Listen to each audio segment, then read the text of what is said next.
Waalaikumsalam warahmatullahi wabarakatuh. Terima kasih teman-teman sudah hadir pada pertemuan hari ini, di mana pada pertemuan hari ini kita akan melaksanakan diseminasi terkait dengan pembelajaran sosial dan emosional. Yang sebetulnya ini adalah serangkaian kegiatan aksi nyata yang saya lakukan dalam kegiatan pendidikan guru penggerak khususnya di angkatan 9 ini. Nah, ada yang perlu saya sosialisasikan dengan teman-teman, yaitu terkait dengan modul 2.2 ini, yaitu pembelajaran sosial dan emosional. Yang harapannya nanti ini bisa kita segera implementasikan, baik itu di ranah lingkup kecil di kelas maupun di lingkungan sekolah secara menyeluruh. Nah, intinya dalam pembelajaran sosial emosional ini kita harus memahami betul dulu terkait dengan konsepnya sendiri supaya kita tidak miskonsepsi. Nah, penyamaan persepsi ini nantinya kita akan lebur ke dalam kegiatan pembelajaran, ya. Nantinya dalam setiap RPP atau modul ajar Bapak dan Ibu diharapkan kita sudah bisa mencantumkan, bukan hanya mencantumkan saja, tetapi juga mengimplementasikannya langsung kepada anak-anak baik secara materi langsung maupun secara eksplisit. Dalam penelitian tentang pembelajaran sosial dan emosional itu terdapat dua paradigma, ya. Guru yang memiliki kompetensi sosial dan emosional yang baik lebih efektif dan cenderung lebih tangguh dan merasa nyaman di kelas karena mereka dapat bekerja lebih baik dengan murid. Kemudian paradigma berikutnya adalah adanya keterkaitan antara kecakapan sosial dan emosional yang diukur ketika TK atau usia TK dan hasil ketika di dewasa nanti di bidang pendidikan, pekerjaan, pelanggaran hukum dan juga kesehatan mental. Nah, pembahasan ini sejalan dengan peran pendidikan yang disampaikan oleh Ki Hajar Dewantara Bapak dan Ibu, bahwa pendidikan adalah penuntun segala kekuatan kodrat yang ada pada anak-anak agar mereka sebagai manusia dan anggota masyarakat dapat mencapai keselamatan dan kebahagiaan yang setinggi-tingginya. Nah, pemikiran KHD tersebut mengingatkan bahwa tugas pendidik sebagai pemimpin pembelajaran adalah menumbuhkan motivasi mereka untuk dapat membangun perhatian yang berkualitas pada materi dengan merancang pengalaman belajar yang mengundang dan bermakna. Kita merencanakan secara sadar pengetahuan dan keterampilan serta sikap yang dibutuhkan murid-murid untuk mewujudkan kekuatan potensinya. Pembelajaran yang holistik yang memberikan mereka pengalaman untuk dapat mengeksplorasi dan mengaktualisasikan seluruh potensi dalam dirinya setinggi-tingginya, baik sebagai manusia maupun anggota masyarakat agar dapat mencapai keselamatan dan kebahagiaan. Ini adalah sedikit tentang konsep. Secara lengkapnya hasil penelitian tentang manfaat penerapan pembelajaran sosial dan emosional 3 cakupan, yaitu peningkatan 5 kompetensi sosial dan emosional. Nah, mungkin Bapak dan Ibu di sini mungkin ada yang sudah tahu ataupun mungkin baru dengar. bahwasanya berdasarkan Castle bahwa meningkat 5 kompetensi sosial emosional itu, yang pertama adalah kemampuan kesadaran diri, kemampuan kedua yaitu manajemen diri, kemudian yang ketiga yaitu kemampuan kesadaran sosial, kemudian berikutnya adalah keterampilan dalam berelasi, dan yang terakhir adalah kemampuan dalam mengambil keputusan yang bertanggung jawab. Nah, tentunya ini 5 serangkaian kompetensi ini adalah satu kesatuan Bapak dan Ibu yang tidak dapat dipisahkan, dan ini tentunya merupakan sebuah soft skill yang harus dimiliki siswa, terutama jika kita merunut kepada prinsip cita-cita dari kurikulum Merdeka ini tentang profil pelajar Pancasila. Nah, kemudian lingkup berikutnya yaitu lingkungan belajar yang suportif. Ya, maksudnya di sini adalah pengurangan perilaku-perilaku negatif dari peserta didik ya.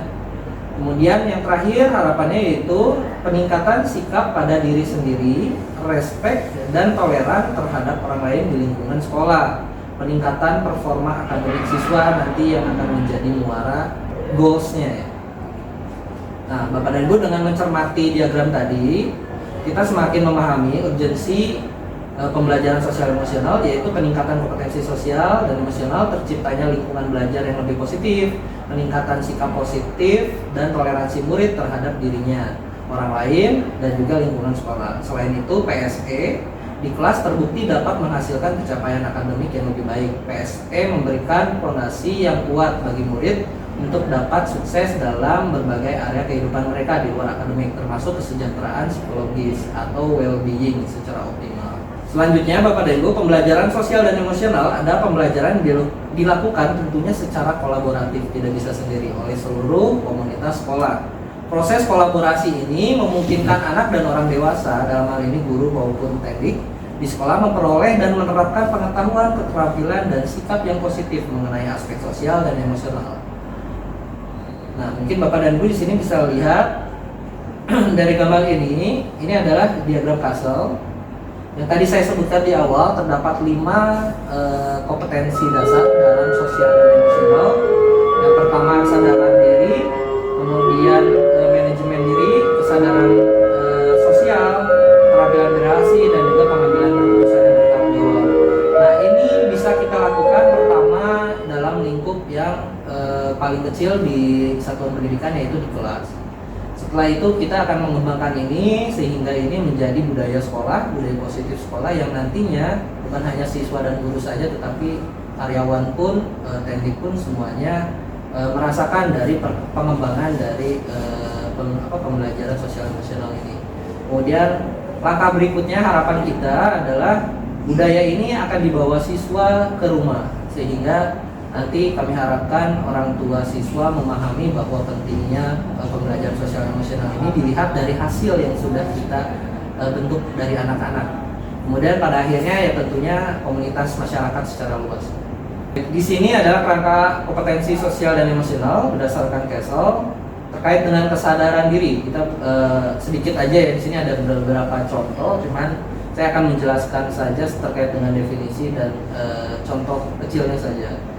Bahwa kesadaran diri atau kompetensi kesadaran diri yaitu kemampuan untuk memahami perasaan, emosi, dan nilai-nilai diri sendiri dan bagaimana pengaruhnya pada perilaku diri dalam berbagai situasi dan konteks kehidupan. Nah, ini contohnya dapat menggabungkan identitas pribadi dan identitas sosial. Kemudian mengidentifikasi kekuatan atau aset diri dan budaya. Mungkin Bapak dan Ibu masih ingat ya terkait dengan inquiry apresiatif ya yang sudah kita sempat diseminasikan juga.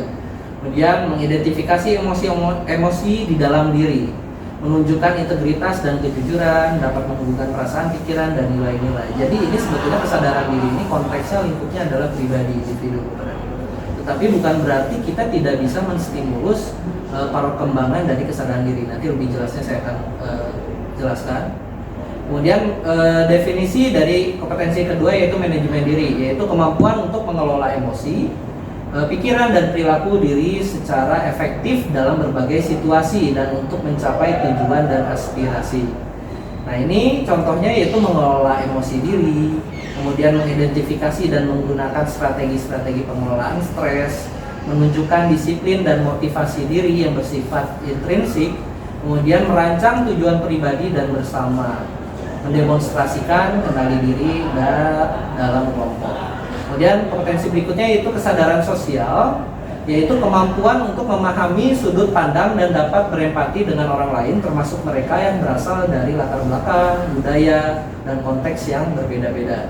Nah, ini contohnya yaitu mempertimbangkan pandangan atau pemikiran orang lain, mengakui kemampuan kekuatan orang lain, kemudian mendemonstrasikan empati dan rasa welas asih, menunjukkan kepedulian atas perasaan orang lain. Jadi kurang lebihnya kesadaran sosial ini nanti masuknya ranahnya seperti toleransi, kemudian menghargai pendapat teman, kemampuan mereka dalam memahami toleransi terkait dengan perbedaan-perbedaan yang ada.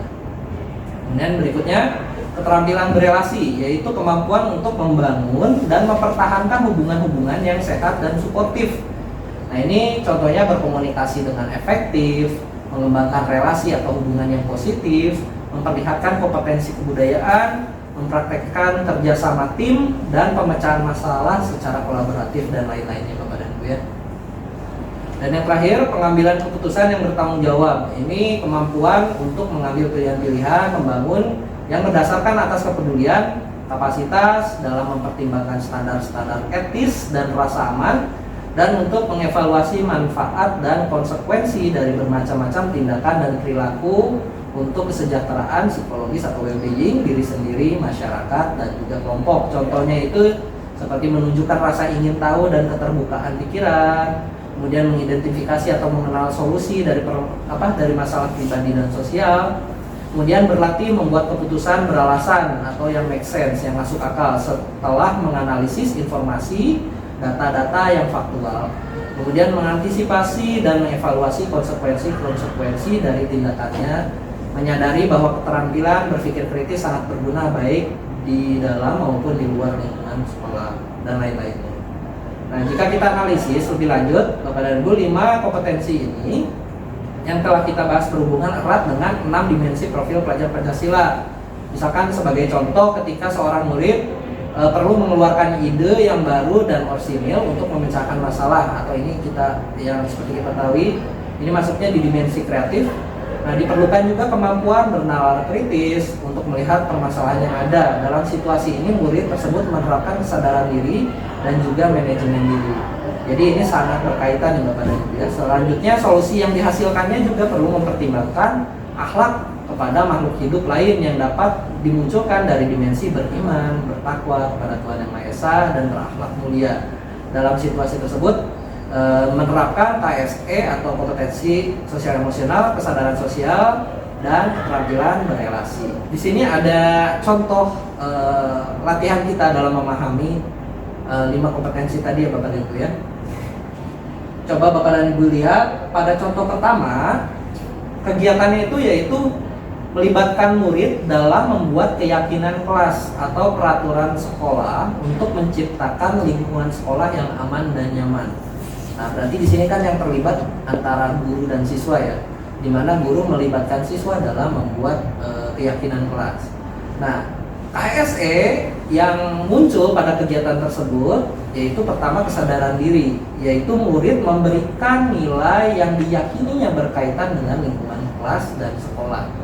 Kemudian ada poin kesadaran sosial. Nah, kesadaran sosial di sini murid mempertimbangkan pendapat temannya. Dalam hal ini membuat keyakinan kelas ini tentunya ada proses diskusi. Nah, di dalam proses diskusi ini siswa dilatih juga tentang kesadaran sosialnya, yaitu seperti yang saya tadi sebutkan, mempertimbangkan pendapat orang lain, menghargai pendapat orang lain.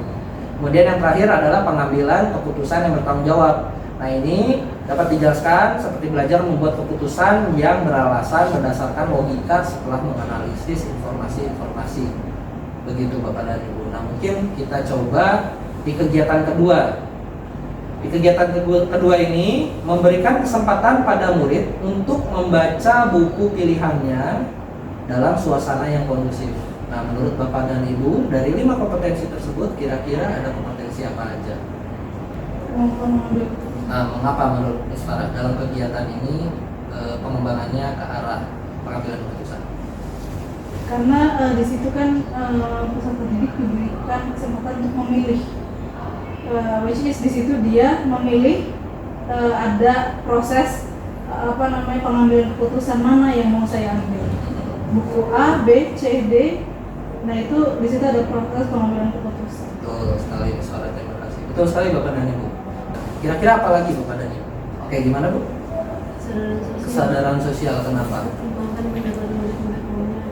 Betul sekali. Jadi guru di sini memberikan kesempatan bagi siswa-siswanya untuk memilih bukunya berdasarkan dengan topik atau materi yang mereka sukai. Manajemen diri mungkin nggak? Mungkin. Gimana coba menurut Suara? Dalam membaca itu kan itu adalah sebuah proses dari A sampai finish. Ketika dalam prosesnya itu mereka harus memanage gimana caranya bisa menyelesaikan buku yang sudah dipilih. Betul, betul sekali Miss. Jadi Bapak dan Ibu, pada dasarnya dalam contoh-contoh di depan ini, kelima kompetensi tersebut sangat memungkinkan kita masukkan baik itu secara langsung maupun secara eksplisit. Baik itu di ranahnya hanya di antara siswa saja maupun hubungan antara guru dengan siswa. Ya, ini masih lingkupnya di kelas ya. Baik, selanjutnya kesadaran penuh atau mindfulness sebagai dasar penguatan dari 5 kompetensi sosial dan emosional. Kesadaran penuh atau mindfulness ini identik dengan pembelajaran sosial dan emosional, khususnya yang sering dikemukakan oleh Daniel Goleman atau co-founder dari Castle. Jadi Bapak dan Ibu, Goleman melihat kebutuhan mendasar untuk membantu anak-anak dalam mengelola dirinya dan meningkatkan pembelajaran. Melatih kemampuan memperhatikan adalah kelanjutan nyata yang harus dilakukan dalam pembelajaran sosial dan emosional ini, Bapak dan Ibu. Nah, Bapak dan Ibu, pada prinsipnya praktek kesadaran penuh atau mindfulness ini merupakan segala aktivitas yang kita lakukan secara sadar. Apapun bentuk aktivitasnya, yang ditekankan adalah perhatian yang diberikan saat melakukan aktivitas tersebut. Praktik paling mendasar dan sederhana adalah melatih dan menyadari nafas. Yes. Salah satu teknik menyadari dan melatih nafas adalah dengan teknik stop. Stop itu adalah singkatan dari S-nya stop. Kurang kreatif. Kemudian T-nya adalah take a breath. Selanjutnya adalah observe dan yang terakhir adalah proceed. Jadi berhenti sejenak, kemudian ambil nafas dalam-dalam, rileks, kemudian amati sensasi pada tubuh Bapak dan Ibu, kemudian perasaan Bapak dan Ibu, pikiran Bapak dan Ibu, dan juga lingkungan yang ada di sekitar. Nah, ini membantu kita dalam memulihkan kesadaran kita Bapak dan Ibu. Nah, ini adalah contoh dari teknik stop tadi Bapak dan Ibu. Halo Bapak Ibu calon guru penggerak, apa kabar? Tiba-tiba dia jadi serial. Dengan melakukan latihan ini secara rutin, Anda juga dapat membangun kemampuan respon atau mengambil keputusan secara lebih efektif. Selamat berlatih. Sampai jumpa. Dalam praktek kesadaran penuh atau mindfulness ini sebetulnya tidak harus meditasi seperti tadi ya, atau teknik stop tadi. Sebetulnya bisa dengan cara-cara lain. Misalkan Bapak dan Ibu membuat refleksi gitu ya, atau mewarnai, menggambar, tetapi Bapak dan Ibu memastikan bahwa dalam prosesnya itu bukan hanya sekedar coret-coret aja, tetapi merasakan setiap guratannya, dinikmati, atau bermain musik juga bisa. Nah, Bapak dan Ibu, sekian materi yang saya sampaikan terkait dengan pembelajaran sosial dan emosional. Pada dasarnya tidak sesederhana itu Bapak dan Ibu. Mungkin untuk konsepnya sendiri kita melihatnya secara mudah. Tetapi kan tadi seperti Miss Farah jelaskan juga bahwa ketika kita terapkan di kelas ya mungkin kita akan menemukan masalah-masalah yang menyulitkan kita dalam mengimplementasikan ini. Seperti tadi gitu kan ditanya sarapan apa, malah mereka kelihatannya jadi jauh tambah malas gitu, bukannya mereka jadi tambah semangat. Ya mungkin itu adalah salah satu masalah yang kita temukan sejauh ini. Nah, bukan berarti itu tidak bisa kita cari solusinya. Tentunya pasti ada solusi-solusi lain. Dan diharapkan Bapak dan Ibu kita bisa sesegera mungkin mengimplementasikan ini minimal di lingkungan kelas dulu tentang pembelajaran sosial emosional ini. Tentunya dengan kerangka kerjanya Castle ya. Nah, di sini ada nih kolaboratif for academic social and emotional learning Castle. Ya Bapak dan Ibu, nah nanti diharapkan dalam dengan berakhirnya diseminasi ini nantinya kedepannya saya dan teman-teman bisa berkolaborasi, kita bisa meningkatkan pembelajaran kita supaya lebih baik lagi, kemudian kita bisa meningkatkan kepercayaan anak-anak kita, mereka menjadi termotivasi bukan hanya dari faktor ekstrinsik saja tetapi juga dari faktor intrinsiknya mereka, kesadaran penuhnya mereka dalam meningkatkan mutu pembelajaran mereka supaya nantinya tentunya hasilnya akan dirasakan oleh mereka juga secara garis besar nantinya bisa kita rasakan terkait dengan peningkatan mutu pendidikan yang ada di satuan pendidikan kita ini. Saya rasa cukup, sampai ketemu lagi di diseminasi berikutnya ataupun pelatihan berikutnya ataupun mentoring berikutnya ataupun coaching berikutnya. Terima kasih Bapak dan Ibu telah meluangkan waktu. Sebelum menutup pertemuan, alangkah baiknya kita menutup dengan doa dulu. Maka silakan Pak Kohis untuk memimpin doa. Ya, alhamdulillah pada kesempatan kali ini kita telah melihat alhamdulillah. Baik teman-teman, terima kasih. Saya ucapkan salam.